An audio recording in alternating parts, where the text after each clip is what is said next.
All right, one of the outcomes of the Tua Tagovailoa injury and basically eliminating him from the 2020 NFL draft is it makes this a potentially two quarterback draft. You know, sure, a guy like a Jalen Hurts or maybe a Jordan Love gets into the mix, and there will always be someone. You know, not a lot of people are thinking Daniel Jones right now would be the sixth overall pick, and so on and so forth. So, but as we look at it, it looks like it's going to be Joe Burrow and it's going to be Justin Herbert as the top two quarterbacks. And I think this injury is going to make the second overall pick a highly sought after pick just because it looks like Cincinnati's probably going to be the number one overall pick. They're 0-10. They haven't really shown much life of winning many games.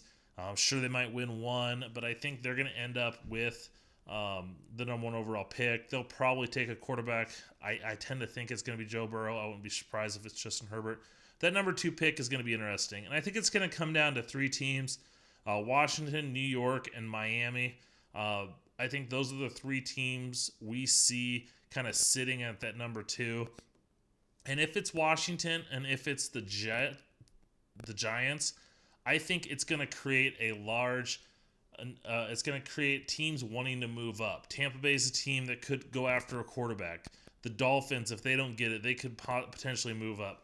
You know, could Denver feel the need to move up? I mean, so on and so forth. There's other teams that we're not thinking of right now, and with the draft order kind of settling a little bit, teams are going to really want to move up and get that second spot to get in on a Justin Herbert or a Joe Burrow rather than having to hope that, you know, Jalen Hurts continues to evolve into an NFL quarterback, to hope that Jordan Love can fix some of his flaws and be a good NFL quarterback.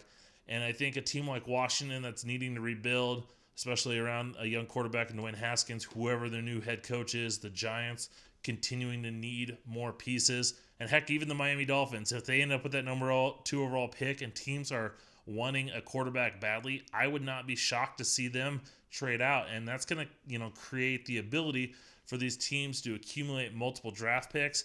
And with two guys that I think are first round caliber quarterbacks that a lot of teams are going to view as franchise level quarterbacks and kind of being a big drop off, at least from, you know, those two to the next tier, I think it's going to cause a lot of teams to kind of want to move up. And those two teams that don't need a quarterback, the Redskins and the Giants, they're going to be tempted. They're going to be motivated to trade down, and I definitely think they could reap a lot of the benefits by falling into that number two spot.